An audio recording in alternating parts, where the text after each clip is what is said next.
Bonjour à toutes et à tous et bienvenue dans Un fleur de flot. Aujourd'hui, j'ai le plaisir d'accueillir une femme aux multiples talents, Candice Nešić, ancienne comédienne. Elle a su réinventer son parcours en développant un regard artistique unique à travers la photographie notamment, et avant de mettre toute son expérience au service des autres. Aujourd'hui, elle est entrepreneuse engagée. Elle accompagne désormais les artistes dans le développement de leur carrière grâce à sa structure de formation, avec une approche à la fois très humaine, créative et concrète. C'est une invitée inspirante qui connaît parfaitement les réalités du milieu artistique et les clés pour y évoluer durablement. Je vous laisse tout de suite la découvrir. Bonjour Candice, Bonjour Anso, bienvenue dans Un fleur de flot. merci pour ton invitation. Alors tu es la première parisienne dans ce podcast. J'ai traversé la France pour toi. Voilà, c'est ça. Non, mais comme quoi nous ne sommes pas, fermés aux Parisiens. Mais Un j'adore. fleur de flot. Parce que souvent on me dit, t'interviews que des Marseillais. Mais non, un peu tout le monde. Top. Alors, je vais te faire un petit résumé de ton parcours que j'ai regardé. Et tu m'arrêtes si je me trompe. Ok. Et puis après, tu nous expliqueras un peu de ton point de vue, ton parcours, un petit peu. Et puis on rentrera doucement dans ce podcast. Voilà. Ça va. Donc toi, tu as étudié au théâtre au cours Simon. Oui, exactement. Voilà. Assez peu de temps. Oui. Assez peu de temps parce que, en fait, je suis arrivée à Paris, moi j'arrivais de province. Ouais. J'ai cherché à faire une école pour apprendre à jouer. Et parmi les écoles un peu référentes à l'époque, on parle d'un temps que les moins de 20 ans ne peuvent pas connaître. Ah, c'est connu quand même. Oui. Mais bon, à l'époque où moi je l'ai fait, il y avait le cours Florent, le cours Simon, il n'y avait pas encore autant d'écoles, en tout cas orientées acting qu'aujourd'hui. Ouais. Et au bout d'un an de cours, je me suis rendu compte que c'était une façon de jouer un petit peu trop à l'ancienne pour moi. D'accord. Et je ressentais vraiment fondamentalement l'envie d'aller sur un jeu beaucoup plus sincère, beaucoup plus ancré, et finalement beaucoup plus à l'américaine, beaucoup plus acting. Ce qu'on recherche beaucoup maintenant d'ailleurs. Exactement. Ouais. Et moi, c'était sans même, parce qu'à l'époque, on ne connaissait pas aussi bien toutes ces techniques, toutes ces méthodes de jeu, mais je ressentais déjà fondamentalement que c'est vers là que je voulais tendre, en fait. J'avais été bercée par le cinéma américain, les séries américaines, et c'était vraiment ce jeu-là que je recherchais, et pas tant un jeu plus dans la démonstration. Ouais. Et du coup, j'ai bifurqué vers d'autres méthodes beaucoup plus, justement, beaucoup plus acting. En France, tu as trouvé Oui, à l'époque. j'ai fait le studio Pygmalion avec Ah Pascal oui, voilà, Luneau. j'avais marqué, c'est vrai. Oui, avec Pascal Luneau, qui à l'époque avait déjà coaché Anne Parillo pour Nikita, D'accord. pour lequel elle avait eu un César. Et ça m'a tout de suite parlé, sa méthode, sa façon beaucoup plus instinctive, beaucoup plus en profondeur. Et voilà, et puis ensuite j'ai travaillé avec des tas de coachs, mais toujours sur cette façon-là d'aborder le jeu d'acteur en tout cas. Ouais, tu parles d'authenticité, on en reviendra après, là, on reviendra sur ce point parce que c'est quelque chose qui est important pour toi parce que tu as été Très. aussi photographe dans ton parcours, ça va être décousu mais c'est pas grave. C'est pas Et tu grave. recherches beaucoup la lumière naturelle, de mettre en valeur la personnalité authentique des personnes que tu photographies aussi. Oui, alors le book de comédien, c'est encore particulier parce que pour moi, c'est pas tellement un exercice artistique. C'est vraiment un exercice qui est très codifié, il y a une vraie méthodologie. Là où on peut parler d'une démarche artistique, c'est plus dans la façon dont je vais accompagner l'acteur à avoir une pleine connaissance finalement des rôles auxquels il pourrait postuler à travers ce book photo. Donc on va réfléchir déjà d'entrée de jeu à des personnages. Donc moi je vais accompagner un peu comme un réalisateur. Si jamais tu dois jouer le rôle d'une flic, quel type de flic on parle? Est-ce que c'est une nana qui est sur le terrain, qui voit des cadavres tous les jours, qui picole le soir pour oublier les horreurs qu'elle a vues dans la journée? La façon dont je vais te nourrir pour aller faire la photo de cette flic, si tu veux, ça va être vraiment plus donner des conseils et une direction pour le ressentir plus que Émotionnellement et que ça se Exactement. transmette dans la photo, quoi. Oui, oui. À travers le regard, beaucoup. À travers le regard, tout passe par le regard et surtout à travers ce que tu vas dégager, ce que tu vas donner comme intention. Parce que même si tu ne parles pas, tu peux donner une intention. Ouais, eh oui. Mais oui, regarde dans les pubs, par exemple, souvent il n'y a pas de dialogue, Mais oui. il y a une intention Mais oui. de jeu. Hein. Ouais. Alors ensuite, parce que tu es multicasquette, tu as fait plein de choses. Tu as été présentatrice aussi sur M6. Alors, Absolument. météo et co-animatrice d'une émission. Alors moi, je regarde jamais la télé, je suis très nulle. D'une émission Drôle de réveil avec Jérôme Alors, Anthony, c'est ça? avec Jérôme Anthony, effectivement, et Zooméo, où là, c'était leur émission à eux, et moi, je venais vraiment en remplaçante quand l'un ou l'autre partait en vacances. Je faisais le remplacement et je co-animais avec l'un ou l'autre. Ben, moi, c'était à l'époque où j'étais comédienne, en fait. Ouais. J'avais la chance de passer beaucoup de castings, donc je faisais des petits boulots à mi-temps qui me permettaient à la fois de passer mes castings et à la fois de gagner ma vie. Et puis un jour, on m'a proposé de passer un casting pour faire de la télé. J'ai répondu non. Parce que moi, j'étais comédienne, mais jusqu'au bout des ongles, j'étais pas du tout animatrice Ah, et tu télé. t'es dit, non, c'est hors de Et je me question. suis dit, c'est hors de question. Et en fin de compte, je suis rentrée chez moi pendant 24 heures, j'ai réfléchi. Et je me suis dit, c'est un peu con. En fait, je fais des petits boulots de merde pour gagner ma vie. Finalement, bah, pourquoi pas faire un peu de télé? Je gagnerai mieux ma vie. Et ça m'empêchera pas de continuer à être comédienne. Parce que je pensais que ça pouvait me permettre de continuer d'être comédienne. Et j'ai passé le casting. Et j'ai passé 6 mois de casting. Et au bout de 6 mois, on m'a mise à l'antenne. Ouais. Aujourd'hui, donc quelques années plus tard, ça fait partie de ta troisième casquette, après photographe, tu as monté un organisme de formation Ouais, dédié aux artistes, exactement. c'est ça? En fait, si tu veux, je suis partie du postulat que les artistes sont formés à leur talent, Mhm. mais ne sont pas formés à l'industrie et au marché. Comment s'intégrer, s'insérer dans ce marché? Donc, j'ai construit des formations qui leur apportent un socle business, qui est là pour les accompagner à pérenniser leur art et à valoriser leur art, et que ça reste pas des talents endormis en fait, et qu'ils puissent avoir les rênes de leur carrière et savoir comment s'y prendre. Tu vois, quand je te disais je voulais pas être intermittente, c'est parce que je ne savais pas comment m'y prendre. Ouais. Maintenant, j'ai 30 ans de métier derrière moi, donc j'ai compris beaucoup, beaucoup de choses de ce métier. C'est ce qui me permet de pouvoir transmettre ça aujourd'hui. Mais Mais c'est parce que tu l'as vécu en fait. je l'ai vécu, bien sûr. Et qu'est-ce qui a fait qu'à un moment donné, tu as eu cette idée de monter cet organisme de formation? C'est l'histoire d'une vie. Ouais, C'est vraiment l'histoire d'une vie. C'est mon expérience. Déjà, moi, j'ai une maman qui était artiste. d'accord. J'ai une maman qui était peintre et sculptrice, qui avait, bon, c'est peut-être mon regard d'enfant qui va parler, bien que je ne crois pas, mais c'est une femme qui a de l'or entre les mains et qui a vraiment, c'est une artiste de talent.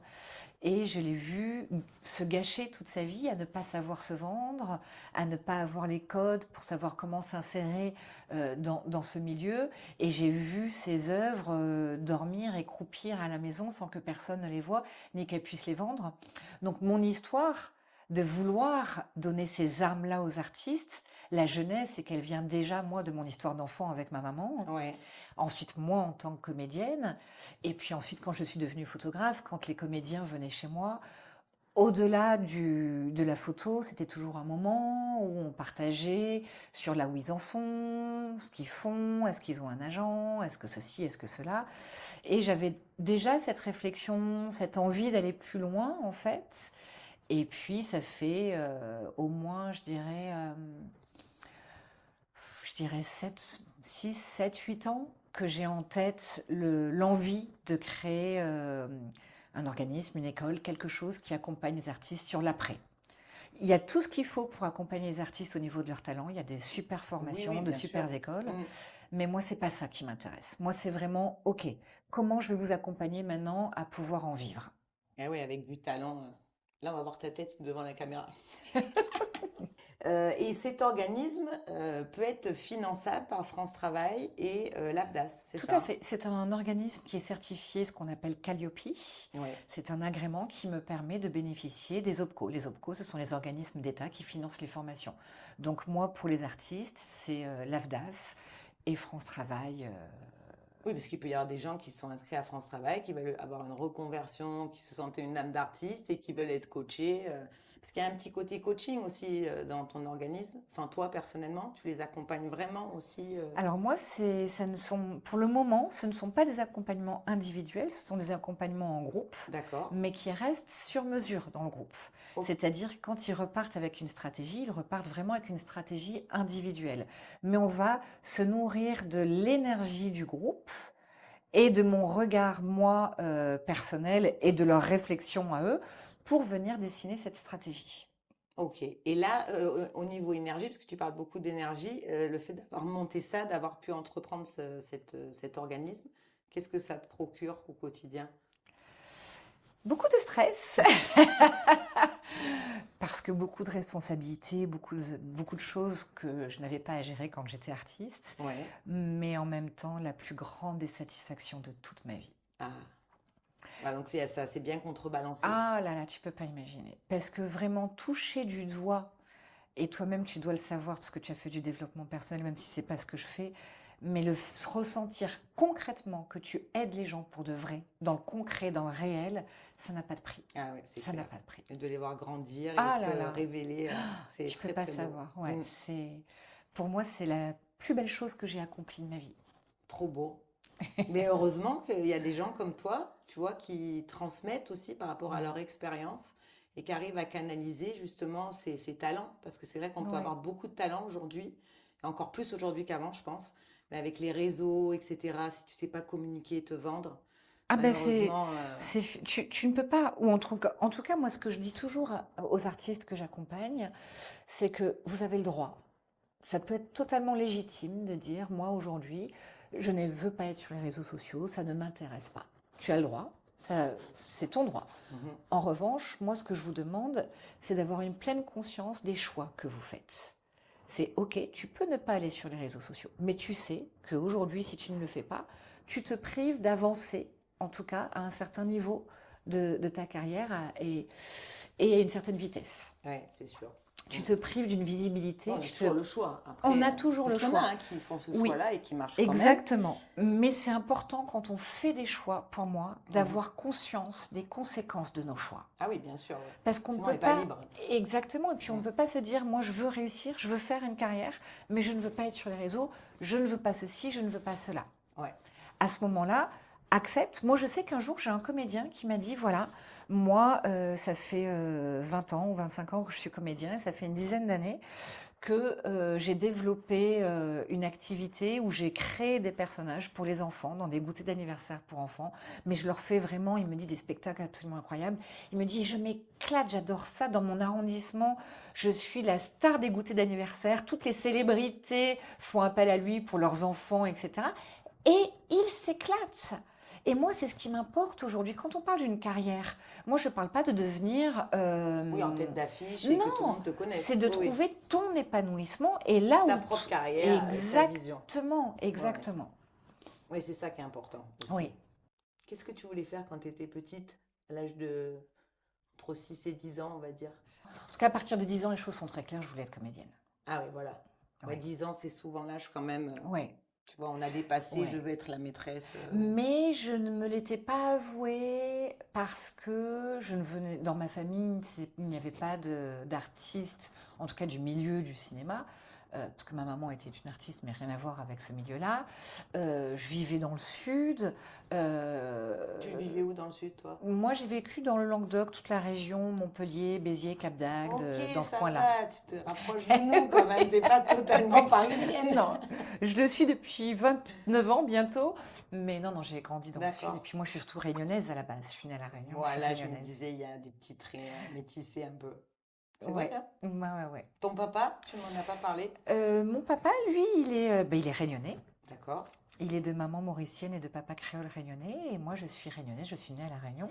En fait, je suis serbo-réunionnaise. Ma Ok. maman est serbo-française et mon papa est mauricien réunionnais. Les mélanges, hein? Ouais, La richesse des mélanges.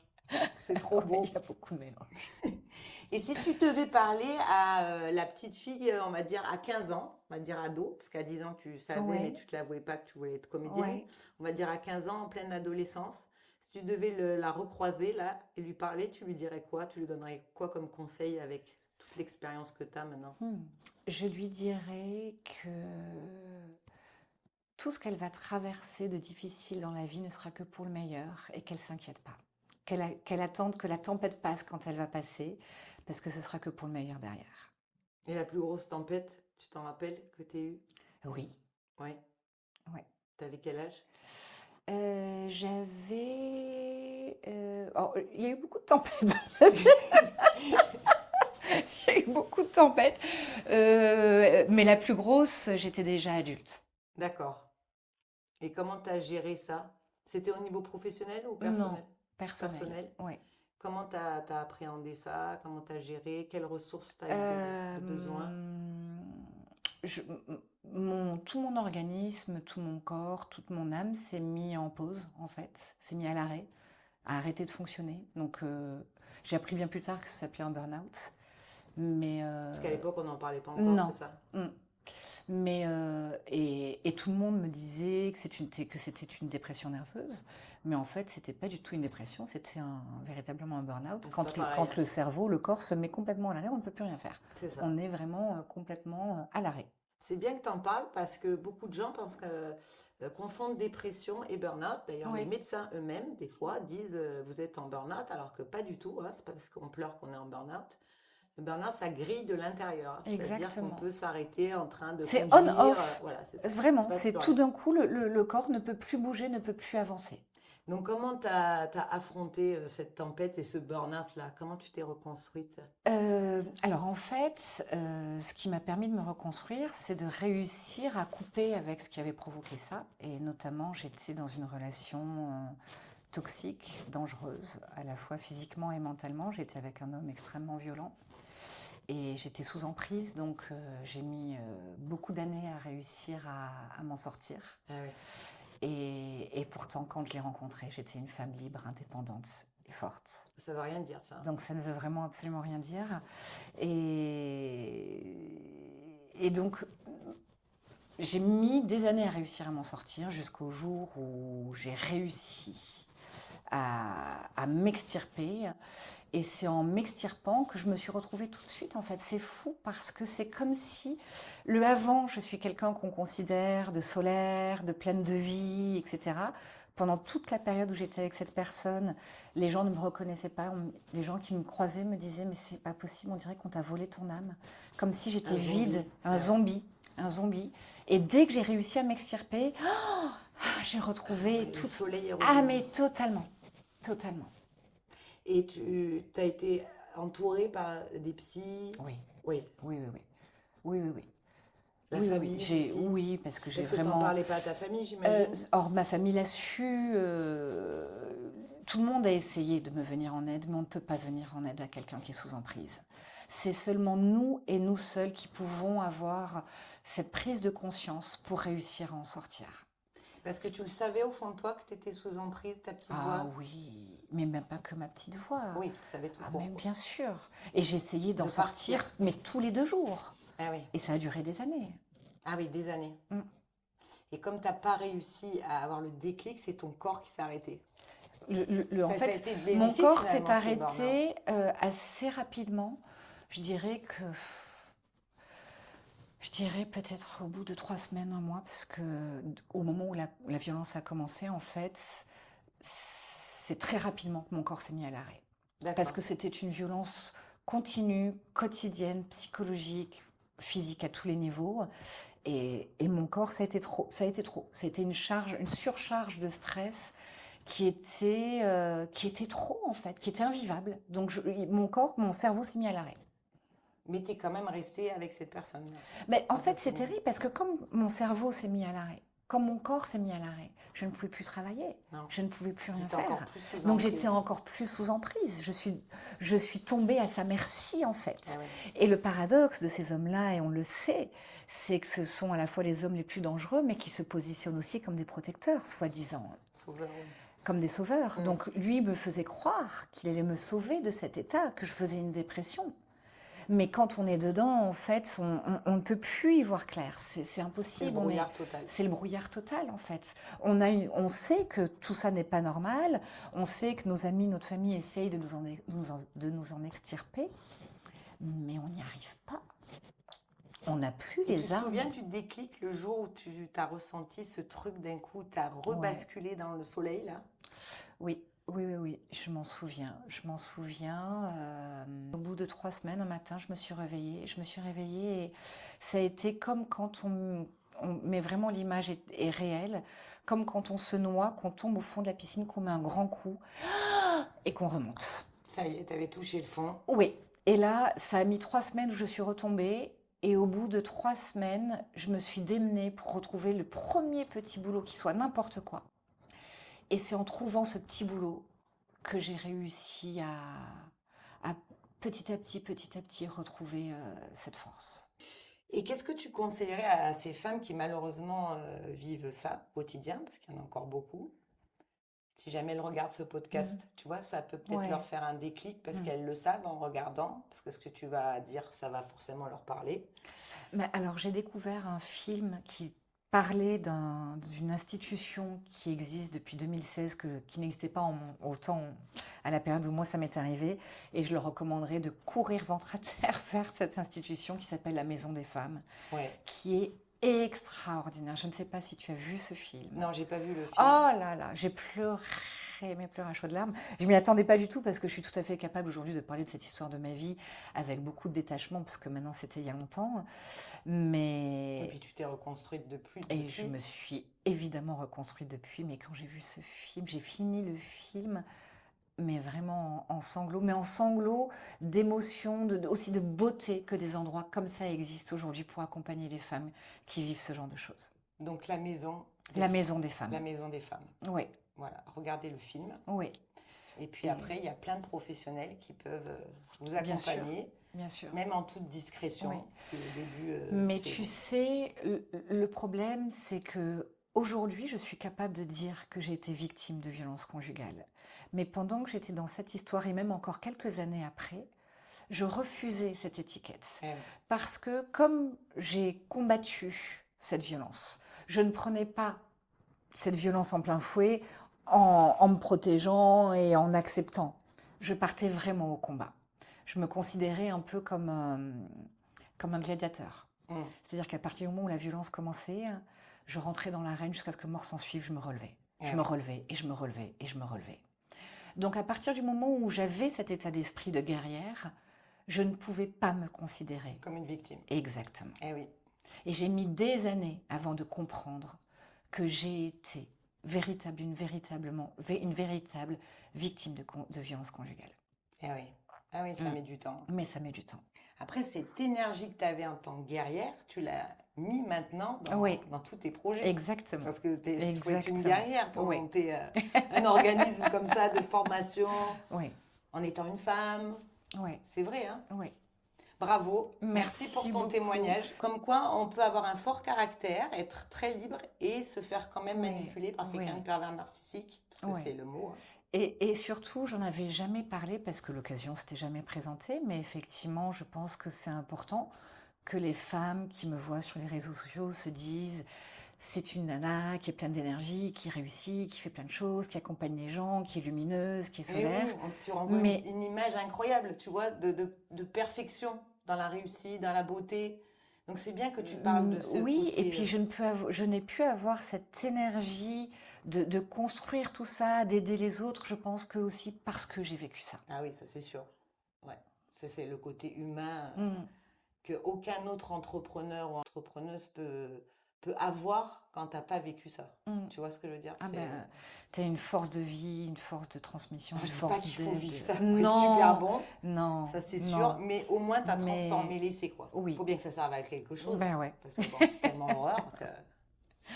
ouais. T'as joué dans pas mal de films quand même, j'ai regardé. Alors attends, Thor avec Lambert Wilson. Oui, ça c'était une jolie expérience, effectivement. C'était un petit rôle, mais tu sais, moi j'ai eu une carrière de comédienne où j'ai fait des tas de petits rôles, mais j'ai jamais eu le grand rôle dont on pourrait se souvenir. Et là aujourd'hui on te proposerait un rôle, vu que tu n'es plus du tout comédienne maintenant, tu l'accepterais?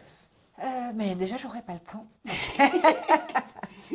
On va éviter de faire un deuxième burn-out. Oui, voilà. Voilà. Non, mais je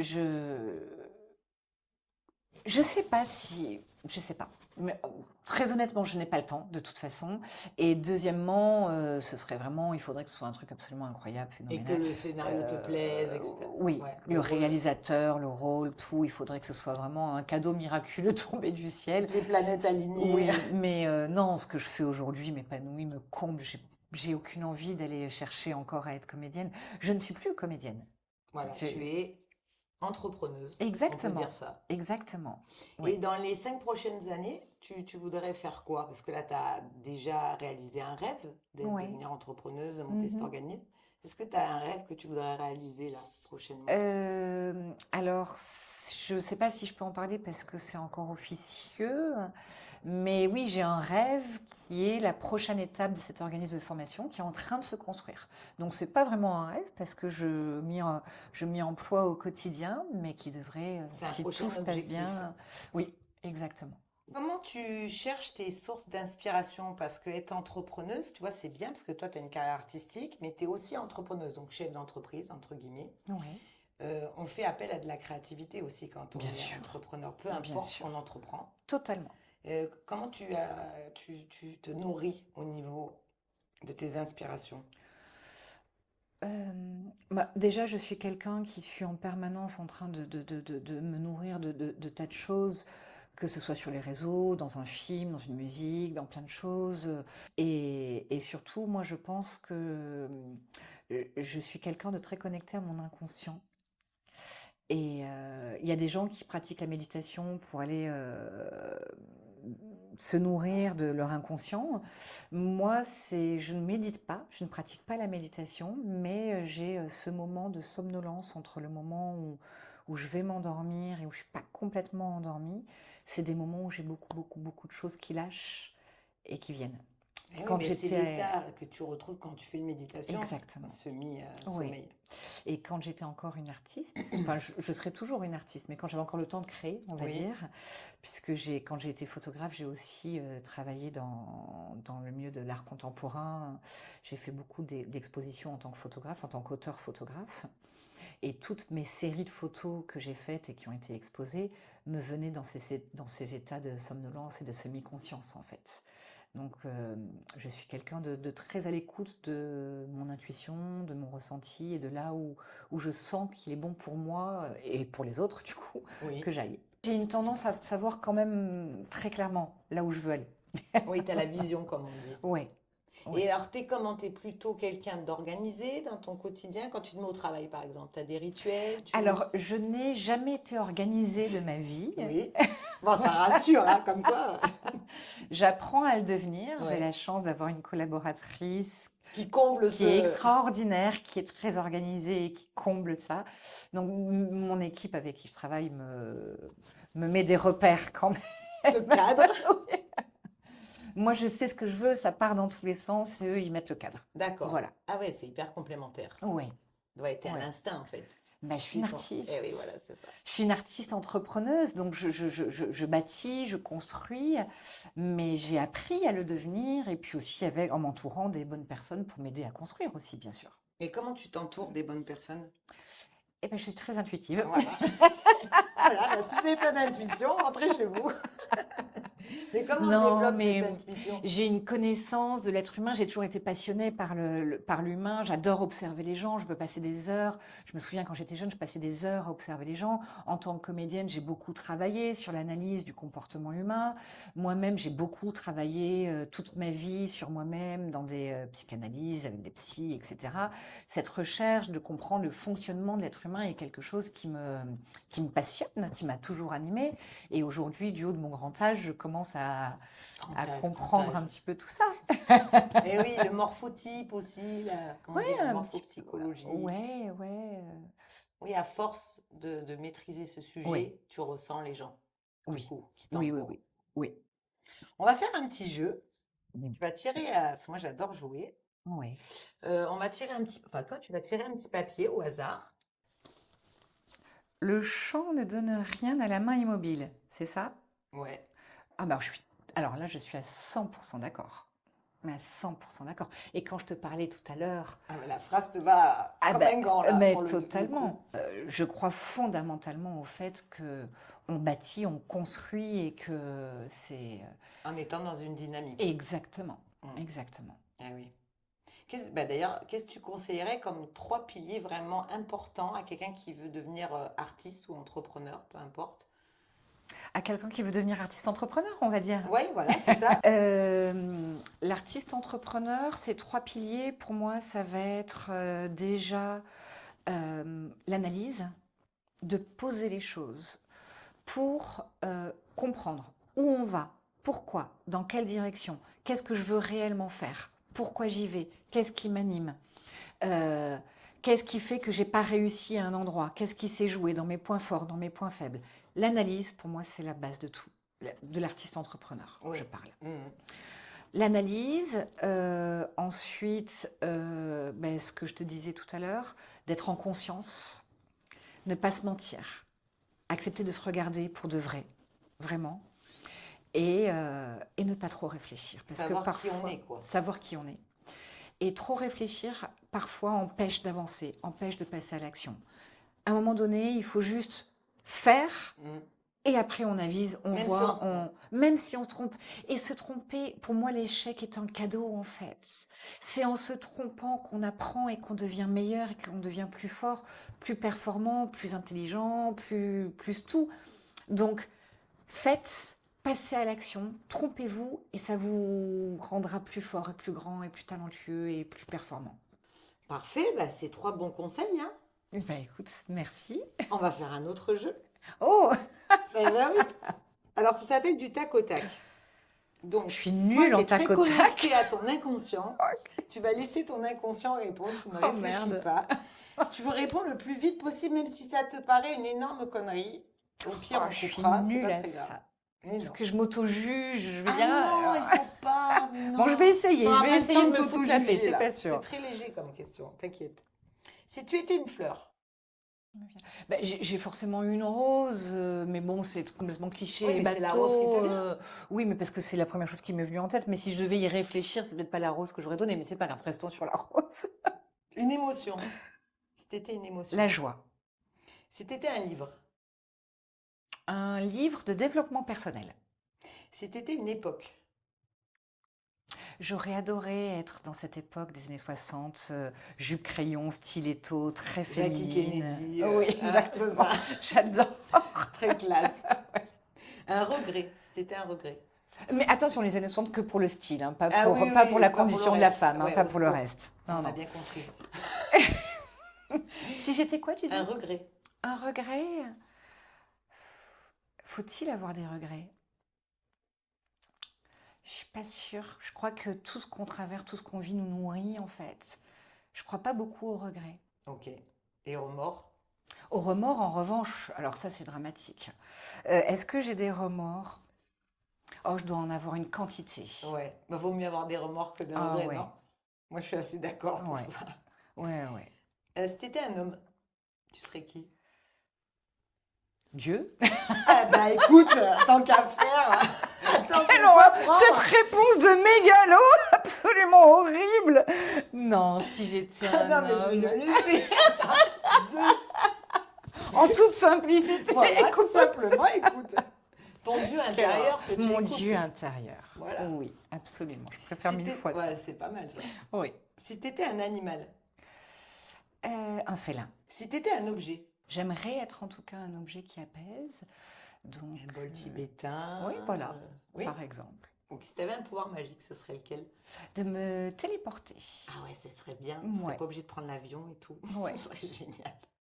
Si t'étais une qualité, La générosité. une croyance, Une croyance, c'est bien le fait que rien ne s'arrête. c'est-à-dire, Ben, que pour moi, la vie ne s'arrête pas quand on meurt. Et si j'étais une croyance, ce serait celle de la vie éternelle. si t'étais une photo, Comme ça, le premier qui me vient et dont je suis absolument fan, qui nous a quittés il n'y a pas longtemps, c'est Bastiao Salgado. ce que tu détestes le plus dans la vie. Les radins. Oui, parce que je trouve que ça représente tellement qui tu es intérieurement. Tout est étriqué, petit, mesquin. Même en émotion, du coup. Ouais, c'est très moche le Ouais, radinisme. ouais, Mm. c'est très dur. Quelle est l'image ou le son ou une odeur qui t'apaise le plus? La première odeur qui est ma Madeleine de Proust qui me vient comme ça, c'est le parfum de ma maman. Et ce parfum, il me bouleversera jusqu'à la fin de mes jours. C'est vraiment l'odeur de ma maman, Eh quoi. ouais. Ben, merci beaucoup, Mais je t'en prie, Candice, pour merci à avoir toi. répondu à toutes mes questions. en toute Mm, authenticité. Mais je t'en prie, je crois que je n'ai jamais été aussi authentique. Mais c'est le but de À fleur de flot. Oui, ouais, mais Donc, bravo pour ce que tu fais, c'est chouette. c'est à fleur de peau, à fleur de Mm, flot. Ouais, Et c'est pour donner aussi de la force aux gens qui vont écouter ou ouais. regarder ce podcast. Mm. Voilà, on peut être dans un monde de paillettes, être artiste et aussi avoir des Oui, vulnérabilités, et des... puis le fait de mettre en avant ce que j'ai vécu aujourd'hui, ça montre qu'on peut se relever de tout, en Voilà, fait. rien n'est impossible. Oui, Bravo en tout cas pour tout ce que tu fais. Si les merci gens veulent faire beaucoup. ta formation, je mettrai des liens, Oui. mais tu peux nous le dire peut-être là, il y a un mail, il y a... Alors, mon compte Instagram, Oui, et puis mon mail, c'est mon nom, mon prénom, tout attaché, @gmail.com. voilà. Eh ben, je le mettrai tout ça sur le visuel et dans le descriptif, bien entendu, pour ceux qui sont sur Spotify ou Apple Podcasts, etc. Super. Merci Candice. Merci Passe infiniment à une toi. belle journée. Toi Il y a le aussi. soleil là, à Marseille. Et là, Ouais, tu retournes à génial. Paris. J'espère qu'il fera beau. J'ai regardé, malheureusement, c'est pas le cas. Ah Mais mince. bon. Eh bien, à très vite. À très vite. Merci Bisous. Anso. Bisous.